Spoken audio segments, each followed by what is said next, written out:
Hello and welcome. Today, we're diving into the world of inverse functions. We'll explore what it means to reverse a function's process by understanding how f inverse of x undoes whatever f of x does. First, let's quickly remember what a function is. Think of it as a machine. You have an input, usually x, that goes into the machine. The function applies a specific rule to it, and what comes out is the output, which we call f of x. The key is that for any single input, you get exactly one output. The main idea behind inverse functions is reversing a process. For a real-world example, think about getting ready. You put on your socks, and then you put on your shoes. To undo this, you have to perform the steps in reverse order. First, you take off your shoes, and then you take off your socks. What if we could apply this same logic to a mathematical function? This undoing function in mathematics is called the inverse. We have a special way of writing it. F with a small negative 1 of x, this is pronounced f inverse of x. It is very important to remember that the negative 1 is not an exponent. F inverse of x does not mean 1 divided by f of x, it's just the notation we use to signify an inverse function. So how does it work? An inverse function essentially swaps the roles of input and output. If your original function, f, turns an input, O, into an output b, then its inverse function, f inverse, will take b as its input and give you back the original e.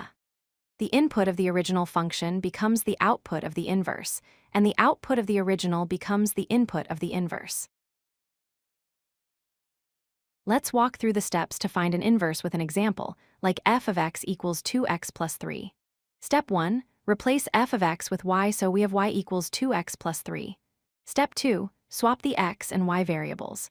Now it's x equals 2y plus 3. Step 3, solve the equation for the new y, subtract 3 from both sides, then divide by 2, leaving y equals the quantity x minus 3 divided by 2. Step 4, replace y with the proper notation, f inverse of x. A key property of inverse functions is that they cancel each other out, leaving you with just the input x. To check our work, we must confirm that f of f inverse of x equals x. Let's use our example. We plug our inverse function, the quantity x minus 3 over 2, into our original function. This gives us 2 times the quantity x minus 3 over 2 plus 3. The 2's cancel, leaving x minus 3 plus 3. The 3's cancel, and we are left with just x. It works. Graphically, functions and their inverses have a beautiful relationship. They are perfect reflections of each other across the diagonal line y equals x. This happens because the x and y coordinates are swapped. For instance, if the point B is on the graph of the original function, then the point B, A, will be on the graph of its inverse. A function can only have an inverse if it is 1-to-1. This means that each output value comes from only one specific input value. A simple way to check for this is the horizontal line test. If you can draw a horizontal line anywhere on a function's graph and it only crosses the graph once, then the function is 1-to-1 and it has an inverse. If the line hits the graph in more than one place, it does not have an inverse. Let's summarize. First, inverse functions reverse or undo a function's job. Second, the input and output are swapped between a function and its inverse.